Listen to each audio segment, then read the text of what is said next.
What's up, party people? Welcome back to my channel. I'm Erika Edwards, and tonight I am reviewing, or should I say today, or this morning, or wherever it is where you are.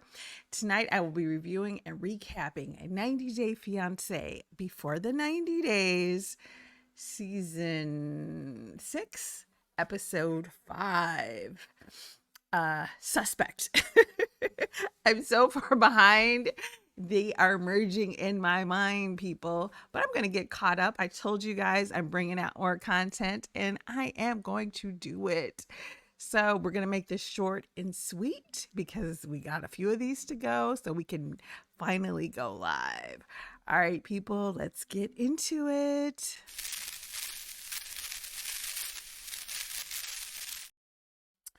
All right, you guys, 90-Day Fiancé Before the 90 Days. Now, I am still getting to know the couples, and it's weird because this season there's several couples where like I'm buying into the dream. I want them to make it, but I but I have my doubts, okay? So, let's start off. First of all, let's start talking about the first couple that we want to talk about tonight is, do I not have their picture? And of course I don't.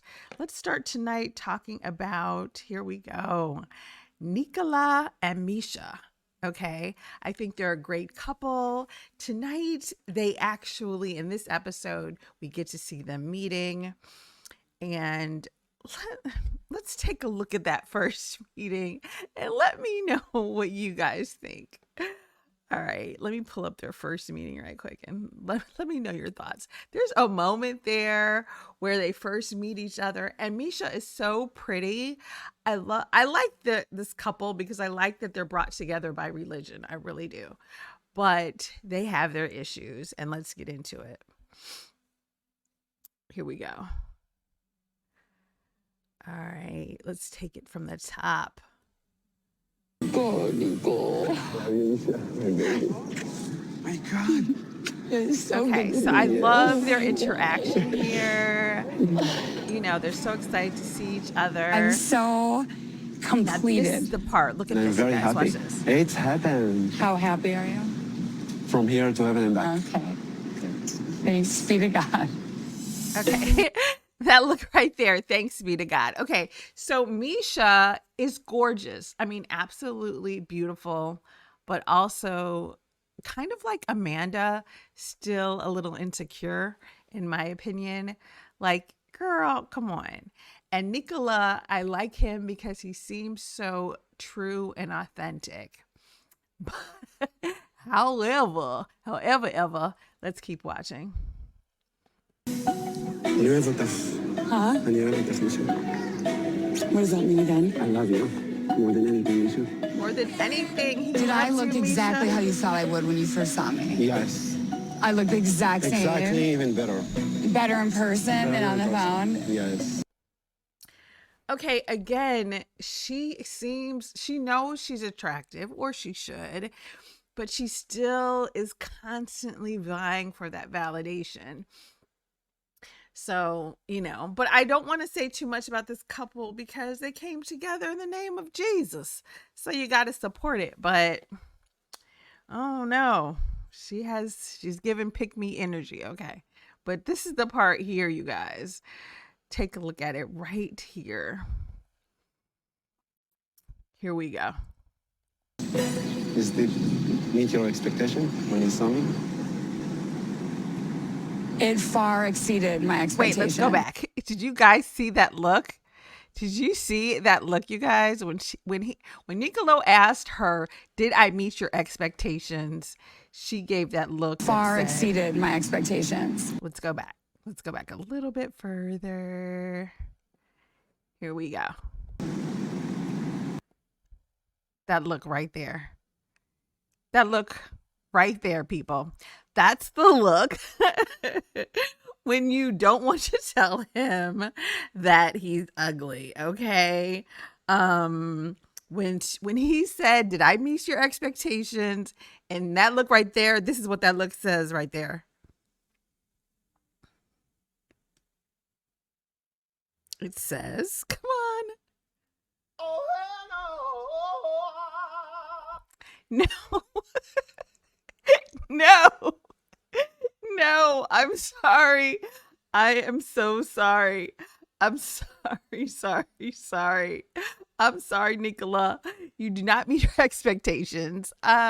She doesn't think you're attractive. And but she's still really desperate. And so she finds out they go for sodas and juices and stuff, and she finds out that like he basically brought her to town. Now we know he's not sleeping with her because they don't believe in sex before marriage. Like they're totally taking Christianity all the way, which I love. So he's not sleeping with her, but he also don't want to introduce her to nobody. He's like, I ain't told my mama about you. I only told one of my brothers because he cool. The other one ain't so cool. And she is hot because she done told everybody. I mean, she's the one who probably submitted them for this TV show. So, and that's another thing, Nicola, just so that you know, if you haven't told your family, you're now on TV. So yeah, like, don't they get TV in Israel? I assume that they can watch this and see or Google it.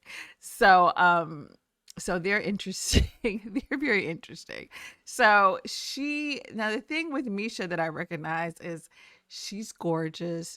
But she needs the validation. She needs, there's something sort of insecure about her to the point where Nicola got to tell her, like, dude, you talk too much. You never shut up. I said you talk too much. Oh my goodness. Like, let's see. And she's, I mean, and I get why she's upset because you come all that way and you want to meet someone's family, and they want to test the waters out a little bit, so to speak. And I think she does have some legitimate fears because of her divorce and those other issues. But if she would just chill and kind of let it grow organically, I think she would just be better served because she's a gorgeous woman. They share this depth, this really deep religious, connection. I want them to keep it. So this is them at the end of the episode. People in your life about me and the negative in your mind, the negative of my situation, me having a past and divorce and whatever. Meisha, press for what? Okay, see, Well, Meisha, that means you're giving him a headache. That look, okay, that look right there, Meisha, that look right there means, okay, we've been out all day. You've been going on and on and on. Make it stop. That's how Nicola is looking right now. He's getting frustrated, I'm sure. well, that was a big part of our discussion today, which made a kind of a part of the day a little awkward, honestly. But Okay, Meisha, you're talking too much. That is what made it awkward. Okay. I hate to tell you, but that's kind of what made it uncomfortable is that you kept going on, like instead of, I think I want her to enjoy the moment and their time together. And she's constantly badgering him. Like, it's so crazy. definitely need to feel like Nicola is not. Okay. So finally, later on in the conversation, this is the best part. And Nicola is kind of, What if I'm not done?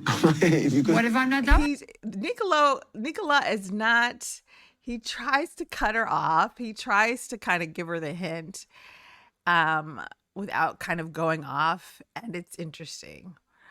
Okay. So here It's a we go. problem. First he's do you like, want me to order for you something to eat, Meisha? No, I'm not hungry. You eat a little bit today, Meisha, in the restaurant. I know. He's like, please eat. Stop Does that mean talking. you're done with this conversation? Yeah. Yeah. What if I'm not done? Yes. She said, does that mean you're done with the conversation? And his answer is yes. You know what that means, Meisha? That means, girl, you need to shut up. Just be quiet. Go to bed. This is like your first day. And she's like badgering him to death. She is doing the most. And it's like, girl, you're too cute. You're too cute to be like this. If you could, What if I'm not done with it? the problem with you, Meisha, you never want to be done with any conversation. When you start to talk, you never stop. Yeah, Hey, you talk too much. Oh, girl, you never shut up. You talk too much. I said you never shut up. No, I'm sorry, Meisha. I actually like her a lot, but this this is the best line in the whole show. He says right here, right here. Go ahead, get it, Nicola. Never stop. You're the most cute when you're mute. I'll be honest with you. You are the most cute when you are mute. Here we go.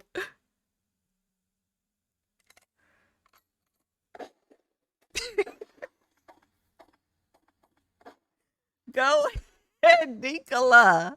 He told her she is the cutest when she shuts up. I love it. I love it. So we'll see kind of how that couple goes, but that pretty much is it, in a nutshell for them in this episode. It's mostly her going on and on and on and kind of badgering. I mean, she makes good points, but when you take it to so far as to like be a nag about it, then it gets to be irritating. All right, let's move on to another couple. All right. Okay, so Tyray meets with his sister. So let's talk about Tyray here. Let's talk about Tyray for a minute. I think I do I not have a picture of Tyray either? Good Lord. Okay. All right. So maybe I didn't make a picture of Tyray because I can't believe he's still in the season. Okay. Tyray is being catfished, and he's that person where you want him to find love. You feel so sorry for him until he starts making up stories in his mind. Like he thinks she's been in prison and writing him from prison, but now she's freed, but her pimp won't let her like, it's crazy. It's nonsense. He meets with his sister. She is just like, dude, you my brother, I love you, I got you, but you is delusional. And she even shows him photos of her as a sex worker like an hour away from where they live. So it's like, dude, not only does she not live in Barbados. So here's the thing. And let me know what you guys think. I haven't seen some of the later episodes, so we'll be getting caught up with you guys on real time. But yeah, Christian stole this sex worker's photo and made up a person. Okay, so I'm like, it's not even the same girl. So now, if you want to call the prostitute and give her your money, you certainly can. That's better than giving it to the man who probably is in Barbados that has been taking it for him and his family. So he is clearly being catfished. He's still making up stories. And then he decides to call the sex worker number or whatever. And it's so crazy. So I feel sorry for him, sort of, because I feel like, well, I do feel sorry for him. So I do think it's a sad situation, but I also feel like he has some sort of addiction to this attention or whatever, and he might need more help than 90 Day Fiancé, TLC, or his sister can give, so we'll see where it goes. But pretty much she lets the cat out the bag. She shows him the sex worker sites, and and he's upset for a minute. And then he decides to call her. So, okay, I feel bad, but it's like every episode that you come on, Tyray, my sympathy and empathy is starting to drizzle and get less and less. But hey, if he likes it, I love it. So let's move on. Let's see. Who is the next folks we're going to talk about? So let's move on to, okay, Amanda and Razan. Now I do have a picture of this couple here. Amanda and Razan. Yes. Okay. So basically this couple, didn't that much happen with them in this episode. Basically she, for the most part, she's just going off because he's in a music video and he's kissing a girl. We find out that he is basically just kind of testing her to see if she can deal with his career. Amanda, boo. Razan is basically doing soft porn. Like, let's just keep it 100. Okay, he's 3 steps away from doing OnlyFans. And you've seen his Instagram and you know this and that's why you probably find him sexy and you're over there. So either get over it. I really feel like it's almost with her too early for dating. I feel like her kids are too young to even deal with this or be involved with some like random man who is basically 3 steps away from being a porn star. But who knows? I could be wrong. We'll see what the episodes hold. But let's move on to our next couple. Okay, you guys, let's talk about Christian and Cleo. So in this episode, we kind of find out a little bit more about Christian and Cleo. So we meet let's go back to it. We meet Christian's friends here. So this is like his best friend, and he makes the point of saying that they've dated the same woman, although not this particular woman, which is, so why is it relevant? So here's the thing with Christian. I feel like Cleo is the cutest girl Christian has ever pulled, even though she's trans. And, so that's why he's traveling across the world. He's excited, but come to find out, his family has found out. And so they're, of course, giving him the side eye because they don't understand it. Does that make you gay now? What does this mean for you or whatever? So at first, when he was all lovey-dovey, now he's sort of like, oh, no, what am I going to do? And so we also get to find out a little bit more about Cleo. Now, you guys tell me, she's in London, but I don't know where her accent is coming from. I'm so confused by her accent. But anyway, find out that not only is Cleo trans, she has like some anxiety, some other sort of mental issues. And so basically Cleo, turns out she's the trans cat lady. So we see her, she gets an Airbnb, although I assume Christian is paying for it. And she, brings her cats. And although he's a dog person, he has to love her cats. So we'll see. She indeed may be a bit of a crazy dog lady. So let's see what happens with those two. But she's kind of a little bit hurt because it turns out he makes some comments where he's like, okay, when we meet up, he says, at least in this episode, he doesn't want to kiss in public and all this. And a lot of that is stemming from kind of what his family has told him. But boo, your family ain't gonna go to bed with you every night, which is why you traveling across the country for the hottest girlfriend you've probably ever had. So I will say this, he was having breakfast with his friends and he had whiskey. So tonight I'm having a vanilla maple whiskey sour in Christian and Cleo's honor. So cheers. Hopefully I won't be totally toasted by the time this video is over. But let me hurry. Let me get it on. So that's pretty much it for Cleo and Christian. Oh my gosh, let's move on to, why do I not have a picture of Jasmine and Gino? Oh Lord. Okay. So, here, Jasmine talks to her sister. Oh no, and she tells her sister, even though she was mad about Gino bringing up the prenuptial agreement, she would sign it because she doesn't want to lose him. But she got nothing from her last divorce, so that's kind of her excuse for it, trying to make sure she's, kind of trying to get us off the trail that she's not into Gino for his money, which we all know that she is. Not that he has a lot of money, but he's paying $3,000 a month for her apartment. So she knows more than we do. All right. Meanwhile, Gino, instead of talking to his family, people who know him, he talks to like some random bartender who tells him, no, this is our culture and you're thinking negative, which I guess if I was a bartender, maybe I would tell you that. I don't know. Maybe that is their culture. She's basically like, yeah, women here use men for money. So she convinces him. Gino and Jasmine have a dinner and he tells her, forget the prenup. Dude, you are like old as dirt and can't get it up. So you need your retirement. Okay. She's always going to be hot enough to find somebody else. Okay.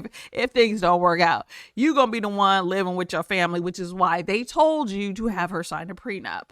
But lo and behold, she let him speak first, so she didn't have to, and she never even took the time to let him know, like, hey babe, I wouldn't have made you sign it. I don't mind signing it. And to me, realistically, like from the legal perspective, they could sign a prenuptial agreement that would cover her, so she would have some sort of security, which I think is reasonable. It doesn't mean she has nothing. It just means you might not get half of his retirement, but you could come up with a solution that would actually work and make sense if you had someone review it. Okay. So there is that option. You know, you don't have to totally get rid of it. Okay, let's move on, you guys. Let's move on to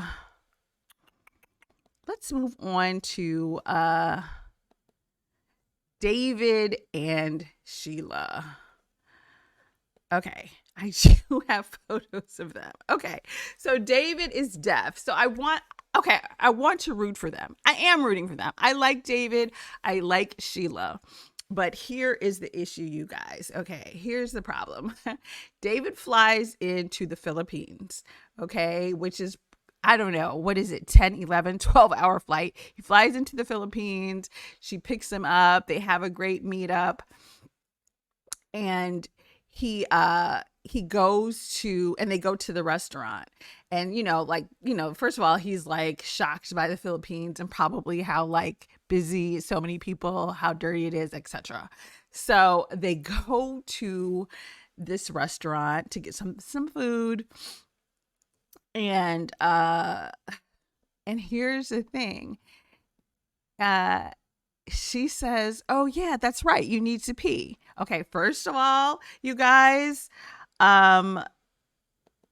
this whole thing totally grossed me out. First, they were like, oh, you need to pee. Then the guy at the restaurant, the key doesn't work for the bathroom door. So was anybody watching this and thinking the same thing I was? Like, you just fixed their food and now you've shown us that you can't even use the bathroom here. So like, how clean is it? Am I wrong to be grossed by that? Because I'm like, obviously you work here. So if they can't use the bathroom, like you can't use the bathroom. And then, okay, so beyond that, I'm not going to say whether they could use the bathroom or not, whatever. Maybe he still washed his hands no matter where he went to the bathroom. But my next question, so then they show David running around the city and basically like standing up and peeing like by a dumpster or something. Like it was so gross. But what really was gross was then they take the food home and and they take it to this inexpensive, I don't know, maybe they lied on the website. So they go to this kind of rundown motel. I'm not even going to knock the motel. What I am going to knock though, what I do have an issue with is we done seen you pee in the corner, okay? Outside, you have not washed your hands. And then you've been traveling for like at least 10 hours. And then he wanted to hop his nasty ass.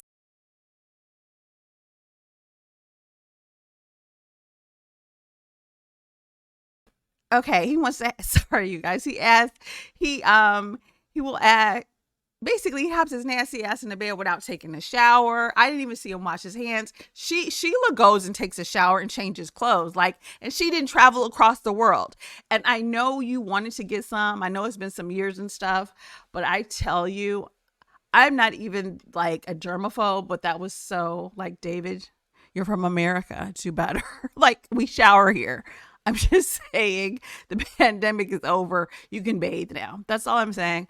Outside of that, I think these two are really cute together. And, I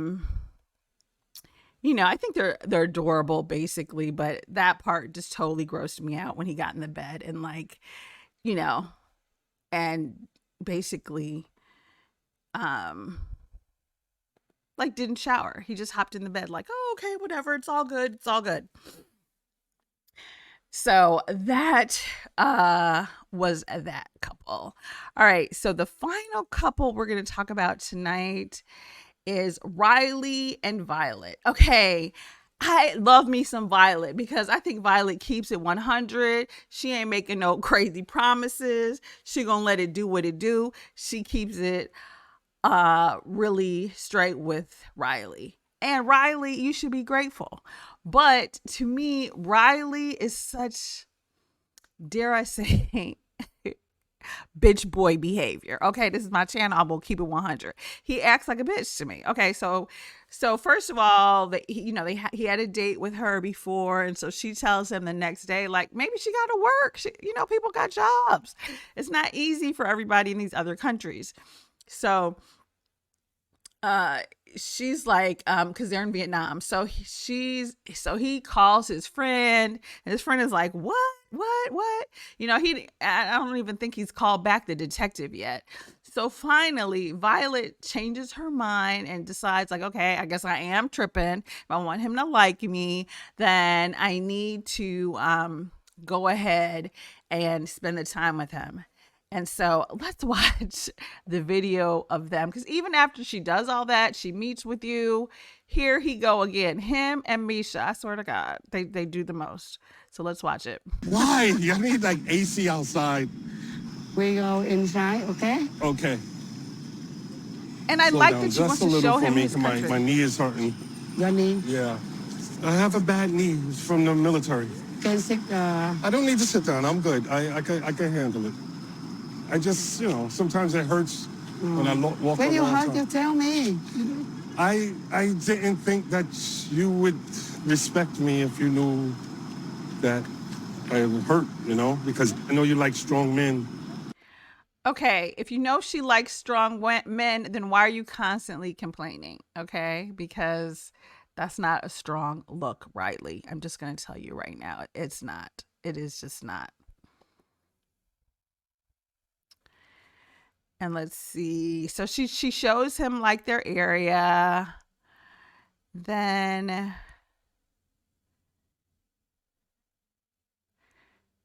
and basically she's like, we need to talk more face to face so we get to know each other.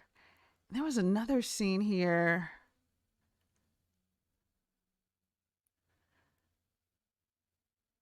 Yeah, she says he can forget about everything in her past. So she might be hiding something, Riley, but dang, all you ever do, all Riley does is complain. He does a lot of complaining, and not saying he's not always justified, but Violet, she's cracking jokes. She's funny. She's light. She does all these good things. I like Violet. Okay, so let me know how you guys are feeling about Violet. I like Violet.